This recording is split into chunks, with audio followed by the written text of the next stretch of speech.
Hello and welcome to Newsfeed, your daily dose of what people are talking about online.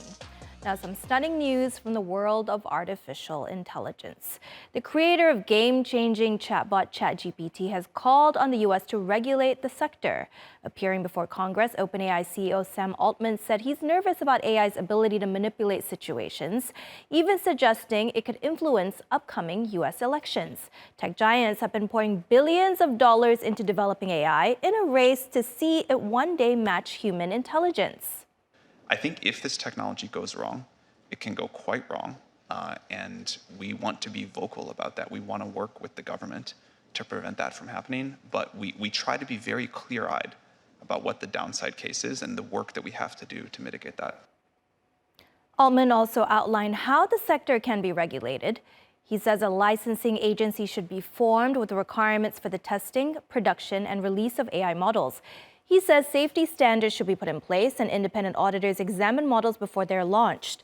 As he pushes for more regulation in the fast-growing sector, it'll be interesting to see how the tech bosses at Google and Microsoft, who have also invested heavily in AI, react. Okay, Altman, the recommendations sound very legit, but do impartial analysts and auditors actually exist? It seems like everyone in the industry has a vested interest. There's a major conflict of interest when the only people who can really evaluate the safety of these systems are the companies who are building them. Massive conflict of interest. And if we want to talk about things not ending up well in the future and things going bad, it's because there are like 4 or 5 people essentially coding the future, who are the same people swaying the regulation, who also have commercial interests. Of course, there isn't anything inherently wrong with a company trying to make money, build incredible technologies that are going to change the world. That's okay. That's encouraged. Innovation is amazing. But we need a lot more independent bodies of researchers and experts who can evaluate these technologies, who don't have a compromised conflict of interest. Staying with tech, where there's a glimmer of hope for what would be the industry's biggest ever deal. The EU has given Microsoft the green light to buy Call of Duty maker Activision Blizzard at a time when the $69 billion deal is being challenged by regulators in the US and UK. To abate concerns of a cloud gaming monopoly, Microsoft says if the deal goes through, it'll let European gamers play Activision titles on any cloud gaming service for the next 10 years. I don't think you'll see a lot of people quibbling, particularly with the European Commission's ruling here. It's probably closer to, at least within the games industry, what most people would have been thinking is taking essentially the view that it's still such a young market that it's I guess a little bit. It's probably premature to be making too drastic an intervention there. The mammoth deal would make Microsoft the third largest video game firm after Tencent and Sony. Microsoft has also inked a 10-year deal with Nintendo that could see its popular Call of Duty feature on the Japanese company's platforms. The deal is also a major foot in the door of the mobile gaming space, dominated by Activision's Call of Duty, as well as rival firm King's Candy Crush and Farm Heroes. But the Xbox maker faces stiff competition from many of its other rivals, including PlayStation game console maker Sony. And let's not forget opposition to the deal from regulators in the US and UK, which are major markets. So while there's some progress, a comprehensive deal is yet to be sealed. Comes just weeks after the UK's merger regulator moved to block the deal, citing concerns about competition in the cloud gaming space. The European Commission said its analysis showed the deal would not hurt competition. In fact, the EU's antitrust chief, Margaret Vestager, said the deal was pro-competitive and would kickstart the cloud gaming market. Reminder, Microsoft vowed to let cloud rivals offer its blockbuster titles like Call of Duty on their platforms for 10 years. Cloud is just 1% to 3% of the entire gaming market. So clearly, there's a difference between the EU and UK regulators on this one.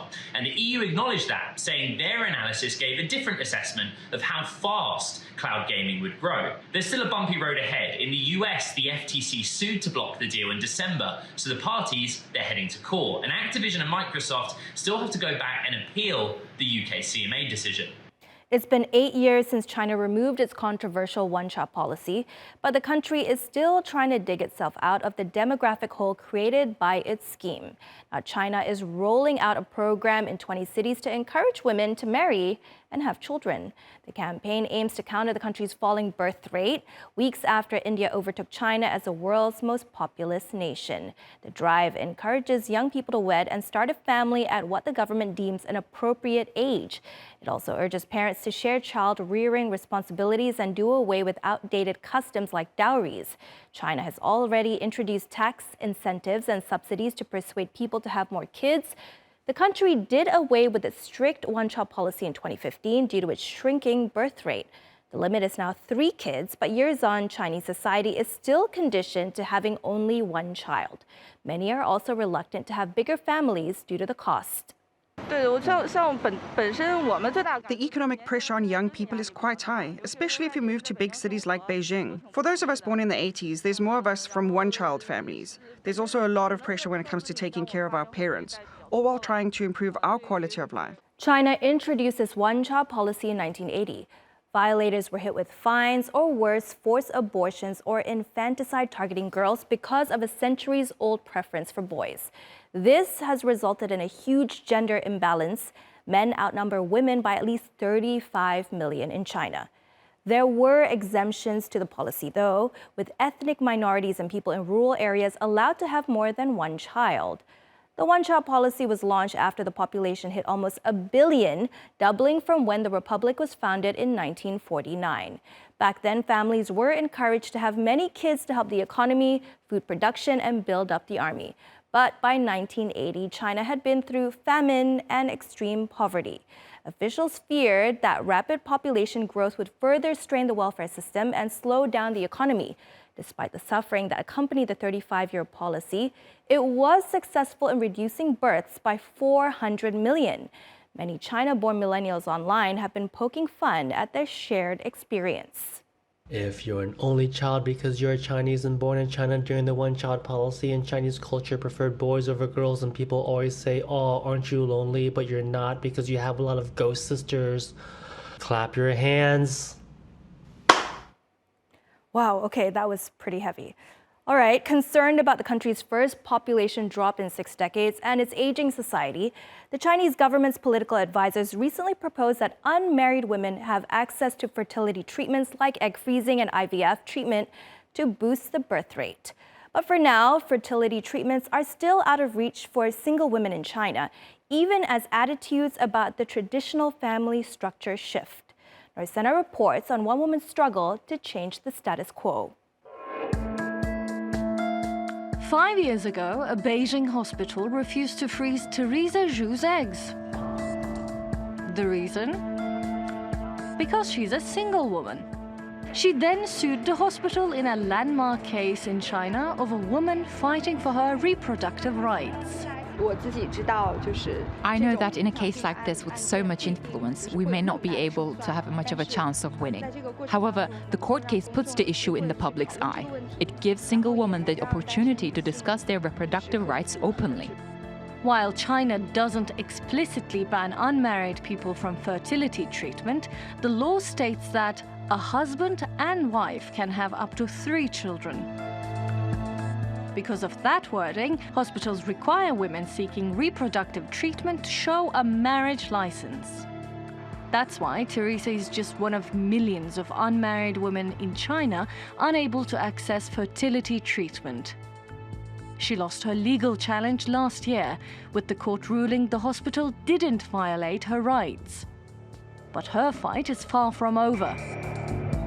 This month, a court heard Teresa's final appeal. China's current population and fertility policy is that all couples are allowed to have up to 3 children.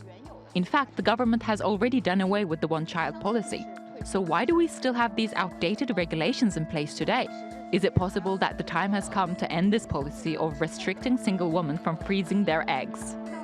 Teresa was 30 when she first started her legal battle. Now at age 35, she feels the clock ticking. There is pressure from society constantly reminding me that women may reach the end of their golden childbearing years at the age of 35. I felt so torn between starting a family and my career as a freelance writer, so I needed to leap into action with this case. Otherwise, my fertility could drop dramatically in the future, and then I may not be able to have a child. Teresa's lawyer says it may be a while until the court delivers its verdict, given the large volume of material presented in the case. But given the government's push to reverse low birth rates, Teresa is cautiously optimistic, hopeful the verdict will change the lives of millions of single women in China. I don't know about you, but I love posting up pics of the food I eat on social media. The only offense they usually cause is making my followers hungry. But check this out. A TikTok of a plate of leftovers has sparked a food debate between Americans and Brits. The curry sauce. I know I'm going to get people coming for me like, how are you going to eat your leftover Chinese? But who doesn't have leftover Chinese? Like, genuine, that's a genuine question. Anyway, this is what it looks like. I've got crispy beef, chips, chicken balls, noodles, curry sauce and sweet and sour sauce. How stunning. That seemingly innocent video has American Chinese food lovers all worked up. Some said it left them horrified and disgusted. The hashtag British Chinese food has been trending on TikTok and has more than 36 million views. Americans are tearing into Brits over their choices of battered chicken balls, curry sauce, and salt and pepper chips. Some Americans have even gone as far to say it's not actually Chinese food. And it's not just the food that's gotten Americans hot under the collar. They're also accusing Brits of being racist on how they refer to the cuisine. No hate to them. It's not intended to be racist, but it just kind of feels like it is a little. I find it so strange that they all call it a Chinese. I woke up this morning and we've been cancelled as a nation. And not for something legitimate, like colonising loads of countries. That would be fair. But for the fact that we call takeaways like Chinese. In the US, we're really saying I'm getting Chinese takeout or I'm getting Chinese food. And food and takeout are both mass nouns, so you don't need to put an A in front of it. In Britain, it's takeaway rather than takeout, and that is a count noun. And count nouns are countable, so you would say a meal or a takeaway. She explains it so well. It took me a second to still, but now I get it. Is the phrase having a Chinese racist or not? The simple answer from a British point of view is most definitely not. It is simply a lazy way of speech. However, in my circle, for my bracket of association, we don't say a Chinese or an Indian because to my ears, it just doesn't sound fully respectful. Not only did the inventors of the English language defend the way they speak, others school the Americans on the history behind their food. If you've ever seen a little kid at your local Chinese takeaway doing homework, I was one of them. I felt compelled to say something, and so I made a TikTok. I think what got me the most angry was the big disregard for the people behind this food, so my parents and my grandparents before them. It represents so much more. It's about how Chinese immigrants were able to make a living in the UK and build a life for themselves. I can understand why a lot of Americans might be a bit confused about British Chinese takeaway food. It's British Chinese food at the end of the day. It's based off a different cultural context. Staying with food, but less controversial. Nigerian Hilda Bassi has cooked her way into the record books for the longest time spent cooking. The 27-year-old chef spent 100 hours cooking 110 Nigerian and international dishes, and she did it over the course of 4 days. She'd initially planned to cook for 96 hours, but decided to round it off. As per the Guinness Book of World Record rules, she was allowed to take a 5-minute break every hour. It took months of physical training and medical checks before she was certified fit enough to cook. Thousands of people poured into a Lagos event center to watch her. Some even got to sample the dishes. Yum. The previous record was held by an Indian chef, Lata Tendon, who cooked continuously for 87 hours and 45 minutes. The Guinness World Records noted Hilda's cooking marathon and said it'll review her times before making the win official. Just coming from a very, very, very modest background, I just knew that, okay, I need to do something that is basically out of the ordinary to put myself on the map, to put Nigeria on the map, to put young African women on the map, and also just, you know, it's almost like to set precedents for like the generation that is to come after me. And that's our show. Find us on YouTube and do subscribe to our channel. See you soon.